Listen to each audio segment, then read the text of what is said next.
Molo Sanbonani, hello, how's it? Good morning to this, the Tuesday edition of Vuka Nazo, your morning news analysis show.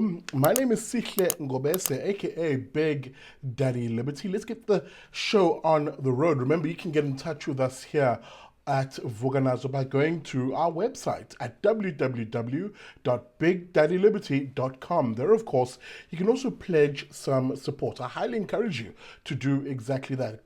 Join the growing number of South Africans who are subscribing as little as 100 Rand a month towards the show. It's those funds that help me hire the editors, the journalists, the writers, as we begin to build, as I said, an alternative media space that can challenge corporate media, hopefully, one day in this country, pardon me. With that being said, enough of that jibber jabber. Before I get into the morning news, remember, with us starting your news analysis day, how about you join our friends over at the Daily Friend, who help you round off your news day every Monday to Thursday at 1:30 p.m. live. That's the Daily Friend at www.dailyfriend.co.za. Now, with that being said, let's get straight into the news. All right, we begin now in Johannesburg, indeed the south of Johannesburg, the little dorpie of Finetown, where the most horrific story has come out of the 7 fellow South Africans murdered like dogs in the street by criminals in this country who simply feel entitled to not only their criminal ways, but entitled to our lives. Us, the sane, sober, moral, prudent, law-abiding citizens. Criminals in this country feel entitled not only to our property, but to our very lives. Here's the story as is reported in News 24. I want to read, they're quoting, of course, the SAP spokesperson describing how these 7 individuals were murdered. It's reported, of course, that about 4 suspects tried to rob street vendors who were selling chicken feet. The vendors allegedly resisted, as they should have, and threw stones at the suspects, and their vehicle's rear window was damaged. This is, of course, police spokesperson Brigadier Brenda Muridili speaking, who goes on to describe, or at least the article goes on to describe, how the suspects then drove away but came back on foot and allegedly opened fire on the vendors and bystanders in the area. 11 people were shot, 7 were killed, and 4 injured. 3 men and a woman died at the scene, and 2 women died on arrival at hospital. The 7th person also died in hospital later on Sunday. It's depressing. It's really depressing, because these are ordinary South Africans and people who, when you talk about street vendors who are at the lowest rung of income in this country, people who really work really hard to try and make ends meet. And yes, this registers on an emotional level because criminals in this country feel entitled not only to our property, but these evil criminals, the criminally intent, the criminally minded in this country also feel entitled to our lives. They care nothing for ordinary South Africans. They care nothing for the faith, flag, family, and freedom type South African. Unfortunately for us, we don't have a government, we don't have a state that can actually take them on and protect the lives of ordinary people. We have an asshat of a police minister, and I'm really angry even as I'm talking, and angry and emotional, because we have an asshat of a police minister, and sadly for our men and women in blue who do care.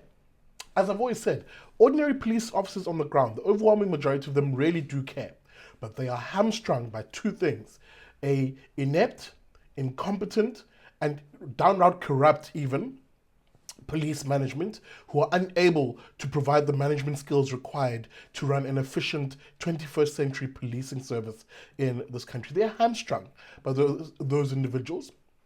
And worse yet, not only are the ordinary police officers who want to make a difference hamstrung by management, they're also hamstrung by trashy political leadership in the form of an asshat of a police minister, uBheki Cele. That's what we're dealing with here. And the consequences of that, indeed what crowns it, is ordinary people like these 7 folk are doing the dying on the streets. You and I The faith, flag, family, and freedom type South African are doing the dying on the streets.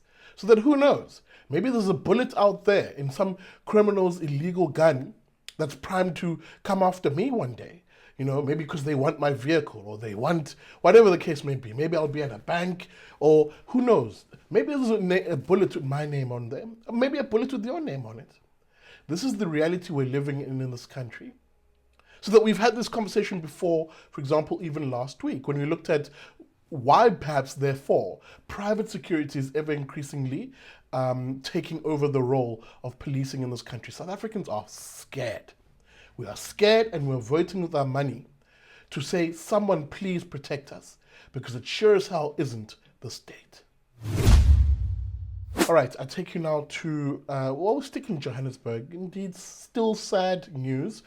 News, of course, came through of Jeremy Mansfield having passed away. Oh, guys, Jeremy Mansfield, if you're a South African, you'll know exactly who this chap is. What a larger-than-life personality, a radio and TV personality who kept us entertained as South Africans over the years. Indeed, he's a large part of my growing up in this country insofar as what I consumed in the media. I want to quickly read this news, or rather EWN piece, which you really did a good job in reminding us of this man and his contribution to media in this country. You'll remember Mansfield had announced on Facebook in January that he had been diagnosed with liver cancer after beating leukemia 13 years prior. Man, what a hero.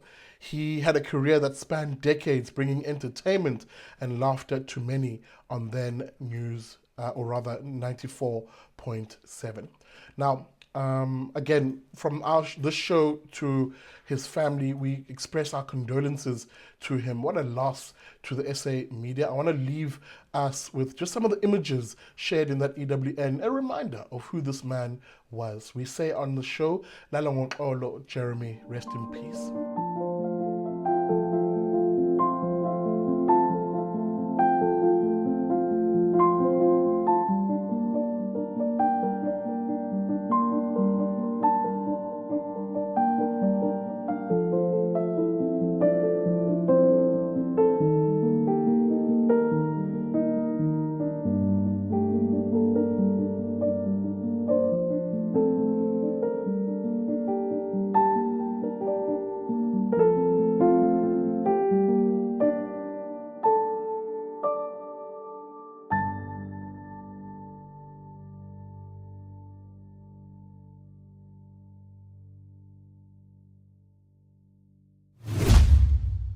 All right, we'll end it here on a slightly lighter, happier note, perhaps. What a dark day this one is.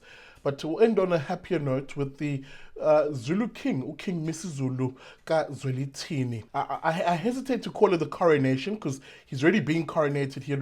He's already on the throne of the Zulu people, even with the contestation of Prince Magade, lol. You know, if you want a reminder, of course, as to why I'm saying King Misuzulu is the legitimate Zulu king and is on the throne, boop, have a look at this particular show that we did when I had Zulu historian Ulo Dalisu Buthelezi explain in proper terms how the Zulu king's succession, is determined. So make sure you check that show out. It'll a nice reminder of how it all works and of course why there isn't really a dispute as to who the Zulu king is. And indeed, no dispute at all, because even the state, which is what this weekend's event was all about, the state basically saying this is the recognition ceremony of the South African government where President Ramaphosa handed over that certificate, basically saying this is the state recognizing the king of the Zulu nation. As you can see, all smiles in that photo. And yeah, I want to just, as I'm talking, flash some images of some of the people who came through from far and wide, as far as Ghana and even into further on. The king of one of the tribes in Ghana, you know, also attending. We had dignitaries from all over the world, a very gay and wonderful affairs, various tribal and cultural groupings in South Africa rocking up to a wonderful, wonderful time held in Durban over the weekend at the Moses Mabhida Stadium. Now, despite all of the technical glitches and the, at times, poor management of that event by the state, ordinary Zulu individuals knew what the day was about, which is to celebrate having a new king on the throne. We've been through a lot as Zulu people. And then to crown the moment, a sweet, sweet moment happened where the Zulu king, or King Misuzulu Kazwelithini, then handed over the lion's pelt or the lion's hide, almost the highest honor any Zulu can receive from the Zulu king, the receiving of the lion's pelt, which is a mark of you being rewarded, if you will, or acknowledged, accoladed as being one of the bravest Zulu warriors, bravest Ibuto, if you will, given to, of course, Umntwana Kamaphindangene, that's Prince Mangosuthu Buthelezi, honored for his contribution and service to the Zulu nation. It brought tears to a lot of us. Watch this. Isiloke simgqokisa umntwana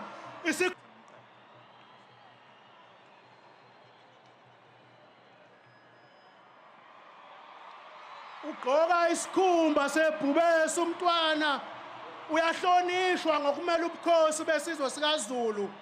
Wena wendo